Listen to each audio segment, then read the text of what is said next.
episode of Woman Fully Alive.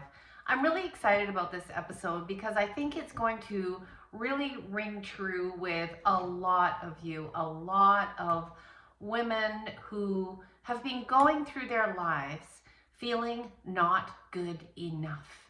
That's no way to live, and that was not what was intended for you. Or feeling guilty about everything and anything, even when it's not necessarily related to you. Now, I started to notice this in myself many decades ago, that I would somehow feel that I was at fault for things that had nothing to do with me. And I've seen it in so many women since, and I don't want you to live like that. So what we're going to talk about today is letting go. How do I let go of being good so that I can embrace my full authenticity, my full power, my aliveness? So welcome to this episode. I think if there's one thing that this whole channel, Woman Fully Alive, adds up to, it's what I'm going to talk to you about today. Super important for your health, for your wealth, and for your life.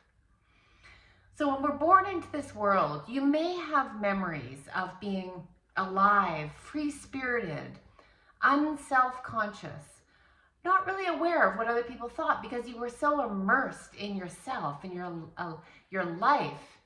Maybe you like to dance, maybe you like to sing or write. And I certainly have memories like that.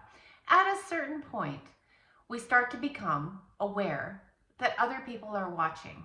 And not only that, other people have opinions. Other people have judgments. And we start to see ourselves through other people's eyes. Other people's eyes are never a clear judgment of who you are, because it's shaded by their own opinions. And you are not someone else's opinion. So we learn how to become accepted. We learn how to gain approval, validation from the people around us. And I've talked about this in other episodes.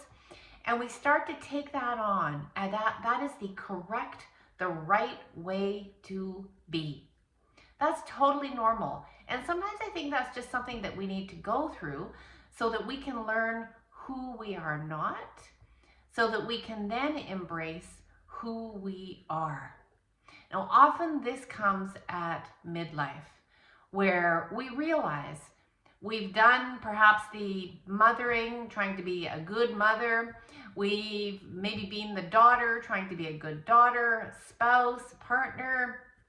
And now there might be an increasing urgency, a feeling that, what about me? Who am I now? Who am I if I don't have these roles? And we start to perhaps shed some of our conditioning that we've picked up from our families, from our society that's largely a patriarchal society, about our bodies or what we can do, what we can express.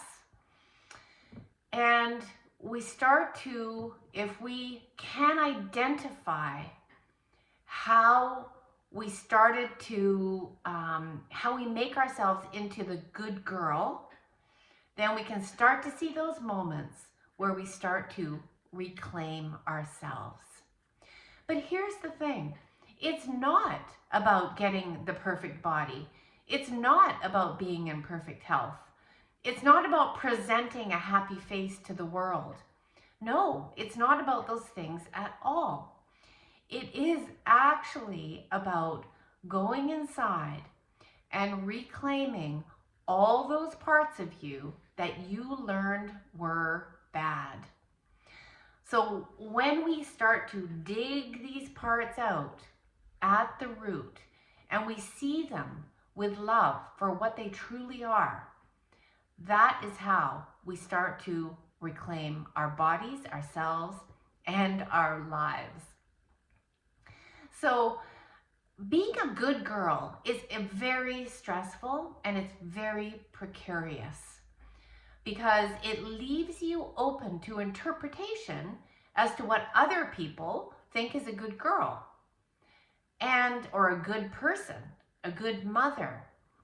And if you can think about for a moment the absurdity of that, when there are however many billion people in the world, they're going to have different interpretations. And you are not one of those interpretations. So this became really clear to me on a number of levels. When I burnt out and I realized I was just giving myself over to other people's lives at the high cost to myself. And I started rebuilding.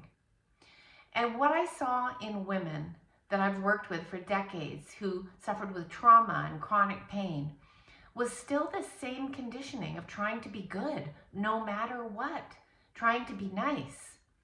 And the research shows us very clearly that is bad for your health.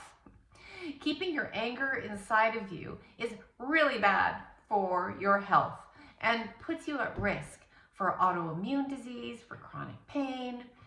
So what does that mean? Does that mean we try to get rid of anger? Well, good luck with that, because anger is actually part of our nervous system cycle. An active sympathetic nervous system response is that action that sometimes comes up in the way of anger. So there's one, to embrace your anger in a way that feels good, authentic, and real to you.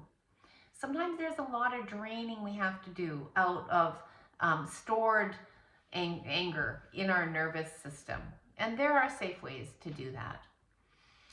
When I became aware of the story of Mary Magdalene, I started to realize that there was a framework here that made complete sense to me. So for any of you that don't know, Mary Magdalene is probably known to most of the world as a prostitute. And for that, she was kind of discarded. She was dismissed. Well, it turns out that she was given that label some 400 years after her death, which is ridiculous. But not only that, some 600 years after her death, well, 400, but as it evolved, a monk in the desert came up with codes for living. And that developed into the 7 deadly sins that were largely ascribed to Mary Magdalene.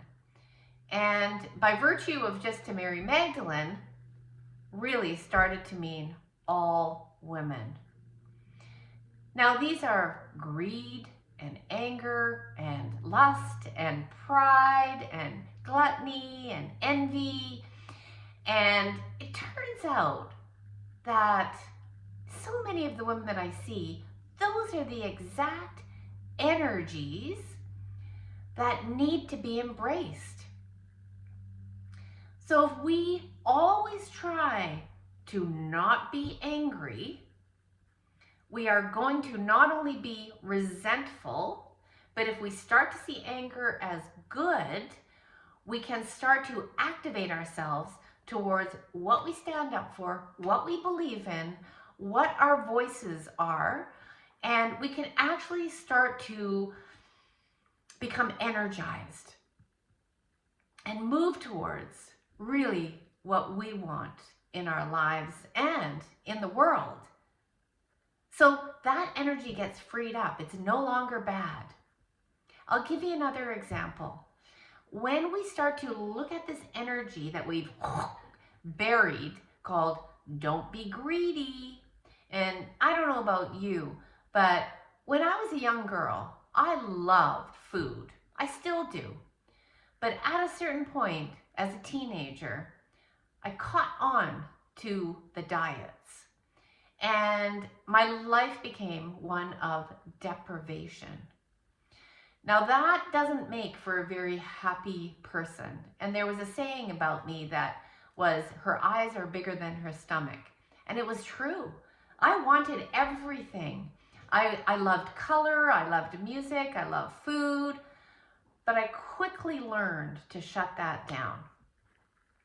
When we start to reclaim the energy, because energy doesn't die, it just gets transformed. The energy of greed, we start to love things again. We start to desire things again. We start to get greedy about our time. We start to get greedy about asking for more money from that boss that won't give you a raise. We start to get greedy for peace. We start to get greedy for our own passions and desires. And for the food that we love. And we come into a right relationship with food, not one of deprivation and diet. So those are two examples of how we flip these energies of all that we thought was bad.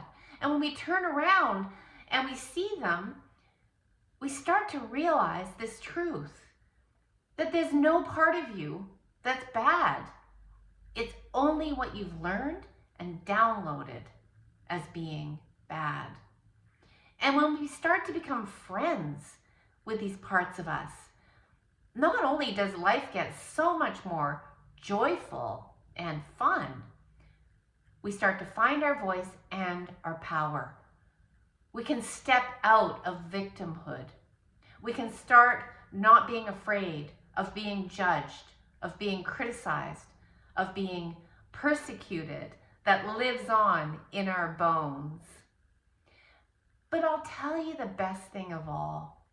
We can live with peace, knowing that we are not guilty for everything that goes on in the world, because that is an old programming. We learn that even if you're not religious, you learn about the original sin. But I'm here to tell you the truth.